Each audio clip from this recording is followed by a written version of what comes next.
Motivaciones suficientes para la comunión. Romanos 1, 16 y 17. Porque no me avergüenzo del Evangelio, porque es poder de Dios, para salvación, a todo aquel que cree, al judío primeramente, y también al griego. Porque en el Evangelio, la justicia de Dios se revela por fe y para fe, como está escrito, mas el justo por la fe vivirá.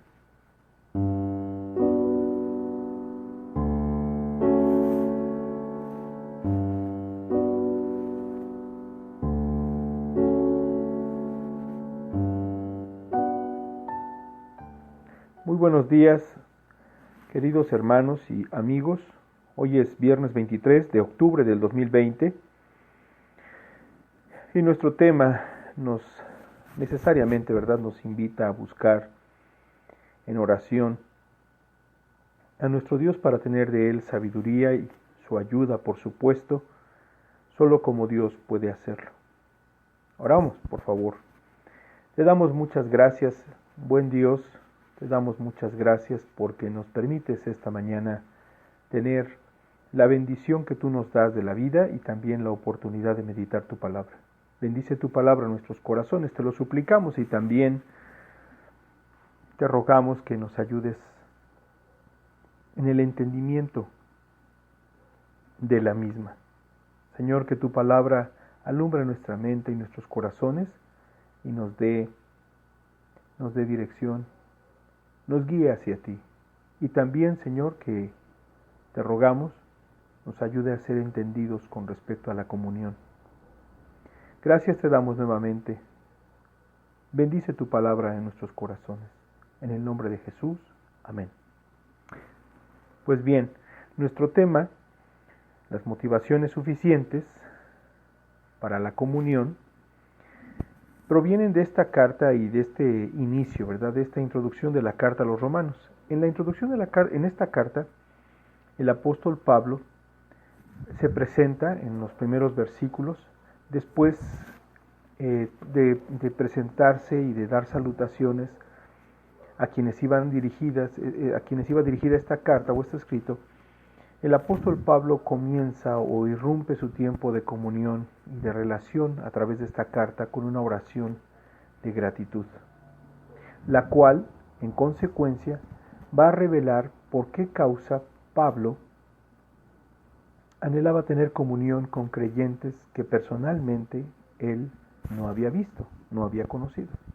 Había escuchado de la fe de ellos, como dice el versículo 9, ¿verdad? Porque testigo me es Dios a quien sirvo en mi espíritu, en el Evangelio de su Hijo, y más adelante dice que sin cesar hago mención de vosotros siempre en mis oraciones. Pablo tenía conocimiento de creyentes en esta región, pero no les conocía personalmente. Él en esta misma oración pide a Dios permitirle tener comunión. ¿Por qué? Bueno, porque Pablo era como apóstol también un misionero, llevando el Evangelio, predicando el Evangelio a creyentes y a no creyentes. ¿Cuál es la razón, podríamos decir, ¿no? ¿Cuál es la motivación correcta que Pablo, o las motivaciones correctas que Pablo tendría para tener comunión con creyentes que no conocía, en lugares donde él no había estado y con el propósito de predicar el Evangelio? Bueno, la motivación suficiente para Pablo, que guiaba su andar, que guiaba su día a día, era el Evangelio. El texto de Romanos, en su capítulo 1, 16 y 17, son textos que se usan generalmente para referirse al tema de toda la carta. La carta tiene principios doctrinales muy profundos, en los cuales podríamos tomar tiempo para meditar y saber qué es lo que creía la iglesia primitiva y cuál era la fe doctrinal fundamental, ¿no?, del apóstol Pablo y del Evangelio mismo. ¿Cuál es la revelación que Dios nos da respecto de la salvación, respecto de la gracia y varios otros temas? Pero también es esta la motivación que Pablo expone. Si nosotros damos una lectura de los versículos 11 en adelante, nos vamos a dar cuenta que Pablo utiliza estos dos versículos para hablar acerca de sus motivaciones. De hecho, comienza con la palabra ¿por qué? Como dando a entender que está dando una respuesta, una razón, porque no me avergüenzo del Evangelio, porque es poder de Dios. Y esta es la motivación por la que Pablo está buscando tener comunión. Motivaciones suficientes que nos guían a la comunión es el Evangelio. Con creyentes y con no creyentes. Podríamos pensar, bueno, yo tengo relación con personas no creyentes a quienes no les agrada el Evangelio y con quienes ya teniendo comunión con ellos me han dejado saber que no quieren saber nada del Evangelio, pero tengo una amistad entrañable con estas personas. Con ellos yo debería porfiar, yo debería rogar, yo debería ser paciente y seguir buscando la oportunidad, por supuesto. ¿Por qué? Porque cuando no lo hacemos, nosotros estamos diciendo que la fe que tenemos, que la fe en la fe en la que creemos, se trata de nuestra cara, se trata de nuestro rostro, de nuestra persona, de nuestra dignidad, de nuestra inteligencia. Pero Pablo dice que esto está fuera, completamente fuera del lugar. Cuando un creyente vive y ha conocido por gracia de Dios la salvación en Cristo Jesús y vive para Dios, definitivamente que una de las primeras cosas que uno aprende es esto, que uno debe tomar su cruz cada día, y eso implica renunciando a nosotros mismos, a nuestro pecado, a nuestra persona en el sentido más estricto y profundo, aquella personalidad pecaminosa que nos distinguía por desear a Cristo, por tener a Cristo, por agradar a nuestro Dios. ¿Por qué? ¿Por qué tal entrega? ¿Por qué quitarnos a nosotros mismos de en medio y poner a Cristo? Bueno, porque Él es digno, porque Él vale la pena, porque solo Él vale la pena, porque su palabra nos ha dado gracia y salvación y nos da guiado a la salvación. En este sentido Pablo dice, porque no me avergüenzo, es decir, no hay ninguna razón por la que yo podría tener alguna clase de vergüenza, de un sentir de indignación o de un sentir le podemos llamar, ¿no? Como un sentir donde mi dignidad y mi precio, mi costo, mi persona se ve humillado y no tiene valor. Aunque en realidad así es, ¿no? Aunque en realidad así es, el pecado nos deja sin valor, sin dignidad. Pero en el Evangelio no tenemos esto. El Evangelio nos da dignidad y nos lleva a considerar que en Cristo no hay ninguna razón de vergüenza, ni en su palabra, ni en el Evangelio. Esta es una de las primeras motivaciones entonces para la comunión. Una motivación correcta para la comunión entre los creyentes y entre los no creyentes es el Evangelio mismo. ¿Qué podemos decir con los creyentes? ¿Que no tendremos comunión con ellos porque ellos ya conocen el Evangelio?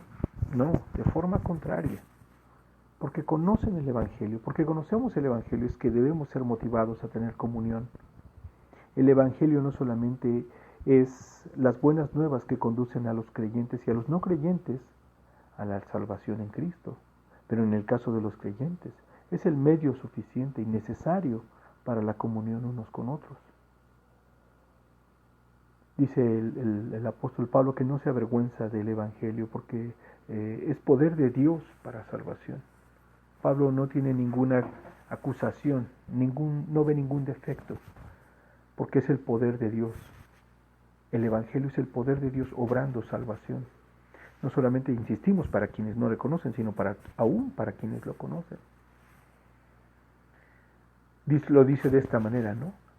A todo aquel que cree. Al judío primeramente y también al griego. Y esto es importante señalarlo porque ciertamente para Dios y delante de Dios no hay hombre ni mujer con diferencia, ni judío ni griego con diferencia, sino que todos somos iguales. El Evangelio no tiene el propósito de poner a algunos en su perspectiva humana y en su importancia, en su capacidad o en sus títulos por encima de otros. Cristo está por encima de todos y Él es digno de estar allí. La otra motivación de la cual el apóstol Pablo da fe en este versículo 17 es porque el evangelio de la justicia, porque en el evangelio la justicia de Dios se revela por fe y para fe, como está escrito. Entonces, no solamente el evangelio mismo, la predicación de su palabra, no merece ninguna razón para que nosotros tengamos vergüenza, sino que la manera en la que el evangelio es comunicada es gloriosa. Y es una motivación para el creyente, para la comunión. Es una motivación para la vida misma del creyente, es el fundamento de la vida del creyente. Dice el versículo 17, porque en el Evangelio, en la predicación de la salvación, conforme a su palabra, la justicia de Dios, que en palabras podría representar y significa Cristo, pero al mismo tiempo la vida de Cristo, su vida santa, cumpliendo la perfecta ley de Dios, y su sacrificio perfecto en la cruz del Calvario, se revela por fe. Es decir, nos dice el Señor que debemos poner fe en este Cristo, santo, perfecto, cumpliendo en obediencia total y santa su palabra y muriendo para satisfacer Él y solo Él la salvación de nuestras almas, el precio por nuestro pecado. Se revela por fe, pero también se revela para fe, para que el creyente o para que la persona que escucha que Jesucristo murió, crea por la fe, obviamente, ¿no? Que ese sacrificio fue hecho también para Él. Es importante considerar, es fundamental considerar este versículo. Vean la última frase, más el justo por la fe vivirá. ¿Qué significa esto? Más el justo por la fe vivirá no significa que primero te tienes que limpiar de tu pecado, más o menos como ponerte guapo para poder presentarte delante de Dios y para prepararte de forma digna delante de Dios para que Él no te vea tan sucio, no tan pecador. No, esto no es lo que dice esta frase. Más el justo por la fe vivirá significa más aquel que ha sido perdonado y justificado en Cristo.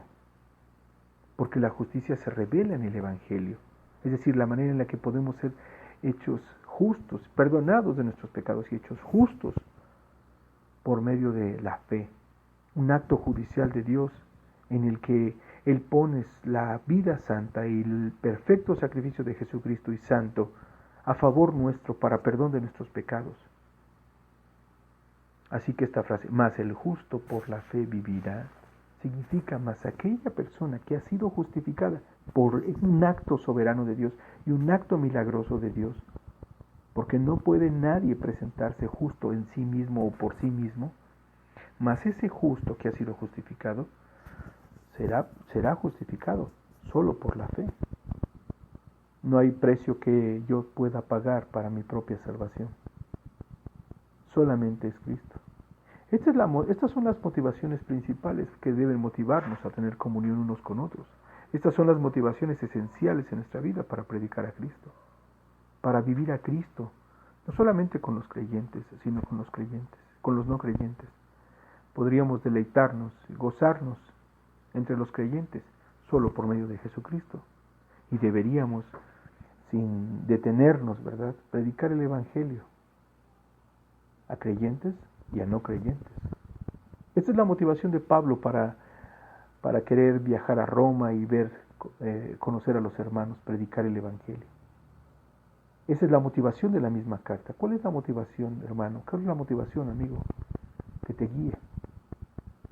¿Cuál es la motivación que te dirige a ti en el día a día? Que sea aquello que trae gloria a Dios, aquello que trae vida eterna a las almas, aquello que trae dirección, paz y sabiduría en Cristo Jesús. ¿Oramos? Te damos gracias, bendito Dios, por permitirnos meditar tu palabra esta mañana. Te rogamos que sea de bendición para nuestras vidas y también de dirección y motivación para nuestras relaciones interpersonales y con los creyentes y con los incrédulos, incluso para contigo, Señor. Te lo suplicamos en el nombre de Jesús. Amén.